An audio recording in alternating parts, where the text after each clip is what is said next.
going on in Utah? Jazz music sucks! Why would the Jazz do that? Why don't you go back to Utah and get yourself a few more wives? I don't believe in Utah. Hey everybody, welcome to SLC Puck. I'm your host, Austin. It's good to be with you. I produced that opening it's a compilation of quotes from ESPN personalities talking about the Utah Jazz and little clips from Celtic Pride, starring Dan Aykroyd. Just little clips, because the plan was, when I started preparing the show, was I was going to talk at length about the contrast between the Utah NHL team and the Utah Jazz. And I had some really interesting things to say. I've got some statistics here. I had a thesis in mind, something I really wanted to say, a hot take, if you will. But then, to Ryan Smith's credit, he doesn't want me to have a well-planned, well-organized show. That's not what he wants for this show. I have no idea if Ryan Smith has ever seen this show, by the way. But I like to pretend he has. But what Ryan Smith wants for this show is for me to speak extemporaneously, to react to news in real time. And that's what I'm forced to do, because today, Ryan Smith made an impromptu appearance on the Pat McAfee Show. I don't know if you saw this. Today is Wednesday, May 29th. It's been a few days since they closed the voting on the names, the 20 names that Smith Entertainment Group put out for people to vote on. We haven't really heard anything about that since the voting closed last week. But today, Ryan Smith, instead of making like a press release or, reaching out to like a local reporter to get the story out, he just calls Pat McAfee on his cell phone when Pat McAfee's in the middle of the show and says, "Hey, by the way, I have an update on the names if you want to, just put this on national television." "Oh, yeah, sure, no problem." Yeah, so that's what they did. And it was kind of funny. And what Ryan divulged is that they're down to 4 names. Oh my gosh. No way, 4 names. How could they get down to 4 names so quickly? I'll get to that in a second.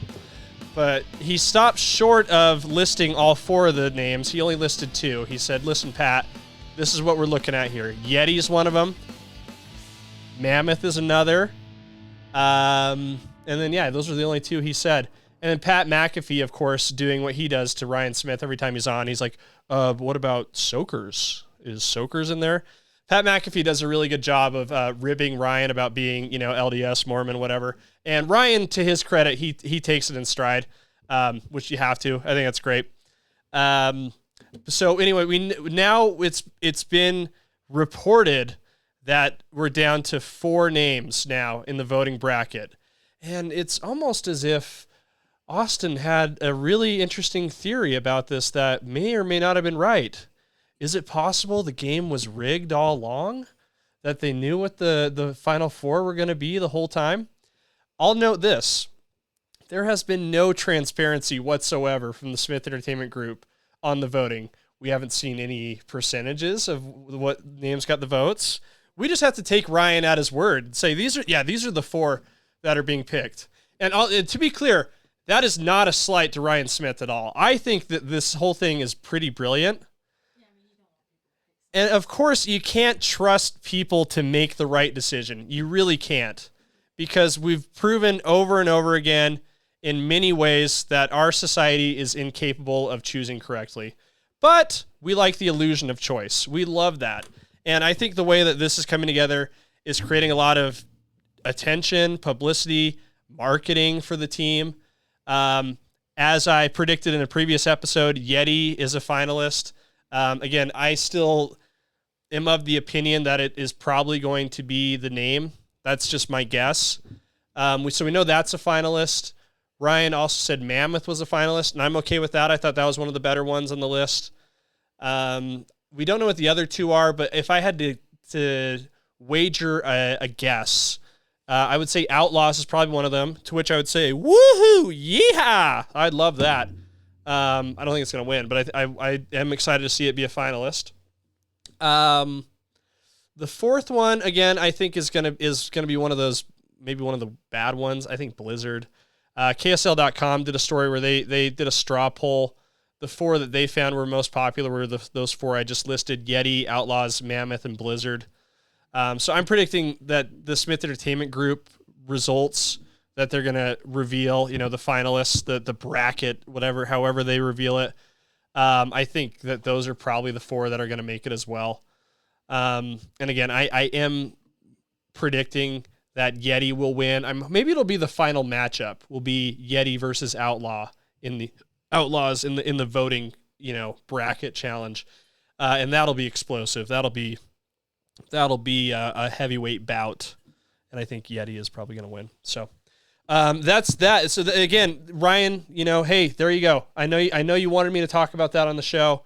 I'm happy to do that. I think what you're doing is awesome, by the way.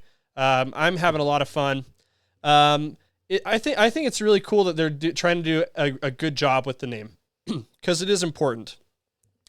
Because the other professional sports team in Utah, or the big one, I should say, there's a few. There's the Real Salt Lake, there's the Ogden Raptors, there's the Salt Lake Bees. Those are professional sports teams. But the other big sports team, the Utah Jazz, they have been stuck with a horrific nickname for 50 years now. 45 in Utah for sure.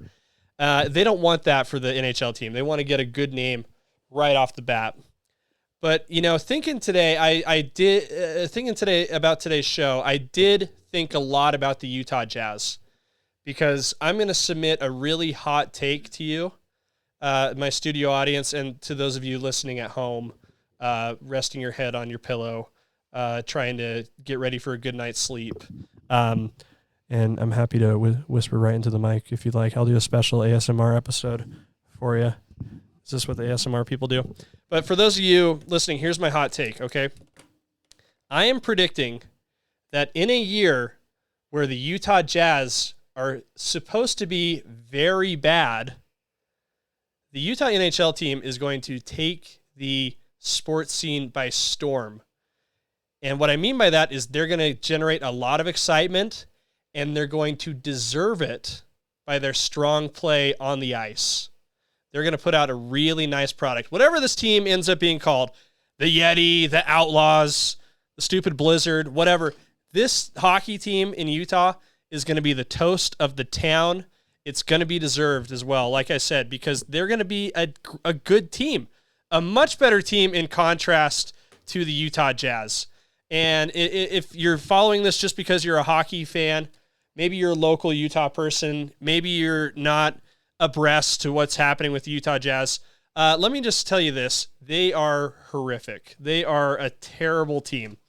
Now is the time to buy your stock in Utah NHL and sell your stock in the Utah Jazz because the Jazz are going down and they're not going to come back up for quite a while. They're truly bad. This last season, they finished with the 8th worst record in the NBA at 31-51, including a stretch of their last 30 games in which they lost their last 25. 25 of their last 30 games they lost. Not good. Not a good way to end the year. Not exactly finishing strong, I would say.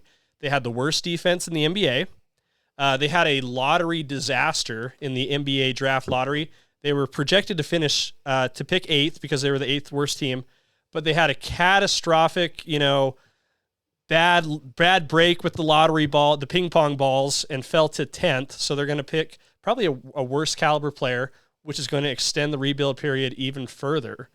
They do have a couple of guys on their team that you may have heard of, Lauri Markkanen. I don't know what the heck they're going to do with him. I think his contract's up for renewal pretty soon, and I think there might be a feeling that they might trade him to try to get some assets to accelerate the rebuild.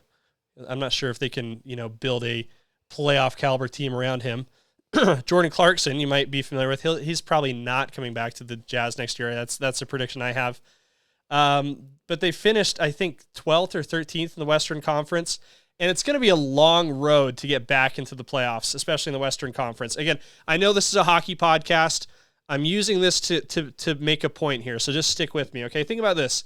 The Jazz in the Western Conference are going to have to compete with Oklahoma City, Denver, Minnesota, the Clippers, the Lakers, especially if they run it back with LeBron James again, the Dallas Mavericks, who are one win away from going to the NBA Finals.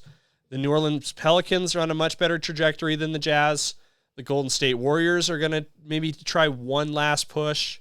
The Houston Rockets have leapfrogged the Jazz as well. Don't forget about the Memphis Grizzlies. They got a whole year with Ja Morant. They'll be right back in the mix. And the San Antonio Spurs have a generational player in Victor Wembanyama. The Jazz have to compete with all these teams to get in the playoffs. Good luck, is what I'd say. Good luck to the Jazz. They played decently at home this last year, 21-20, a little bit above 500, but they were one of the worst teams in the NBA at 10-31. They've got a long ways to go to be a playoff team again. But on the other hand, the team they're going to be sharing the Delta Center with, the NHL team, the Yeti, the Outlaws, whatever they're going to be called, this is a team that's on the way up. And this is according to every national hockey commentator that I've seen. So many people who cover hockey professionally, I wouldn't say I cover hockey professionally. I'd say I'm just an enthusiast of what's happening here. But everything that I've read or seen or heard in a podcast or been talked about is that this team, the former Arizona Coyotes, this team is primed and ready to be a playoff team. They haven't made the playoffs in a few years. This last year, obviously, they didn't make the playoffs as well. They went 31, or excuse me, a little dyslexic here, but I'm doing my best. Okay, guys, stay with me. 36, 41, and 5 for 77 points. At one point, though, in the season, they were doing quite well. They beat Pittsburgh on January 20th. At that point, they were 23, 19, and 3. This was the high point of their season. They were on the path to the playoffs. But unfortunately, at that point, relocation talks heated up. And I think a lot of people feel that may have affected the team as they lost their next 14 in a row. Their season kind of fell apart that season. I think the turmoil, the confusion over what was happening in Arizona very well may have played an impact on the outcome of the season. But now the team is here.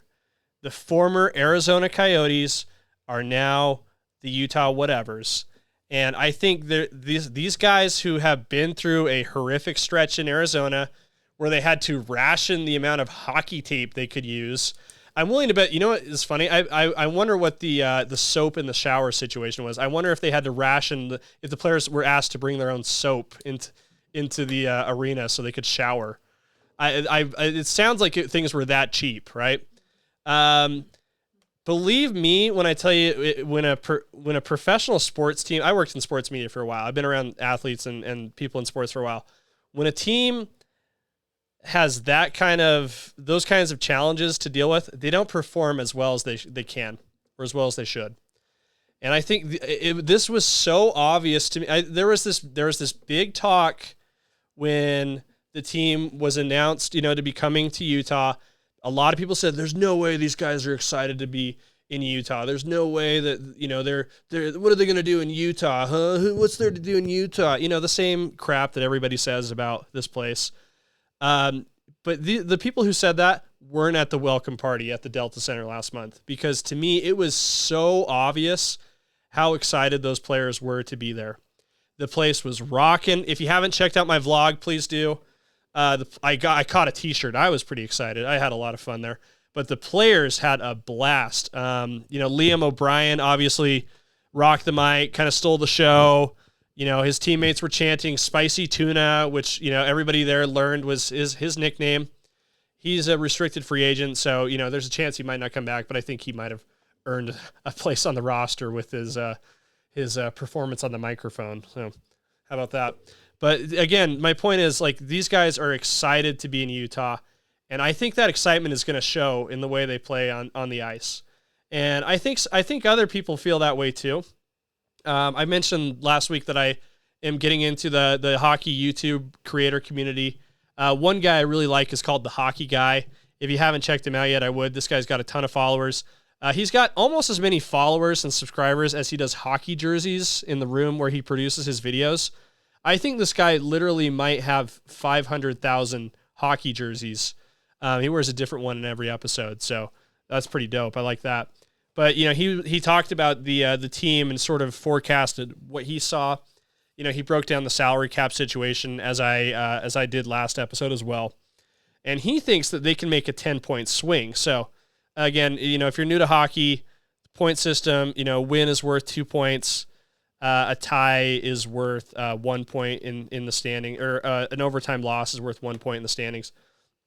But the hockey guy thinks they can win 5 more games than they did last year. They can make a 10-point swing. And that would put them right on the precipice of the playoffs. I believe the last seed in the playoffs had about 90 points to get in. So if they get up to 87, they'll be really close. I personally think that they're going to play really well at home. I think the arena is going to be rocking. Delta Center is going to be absolutely bonkers.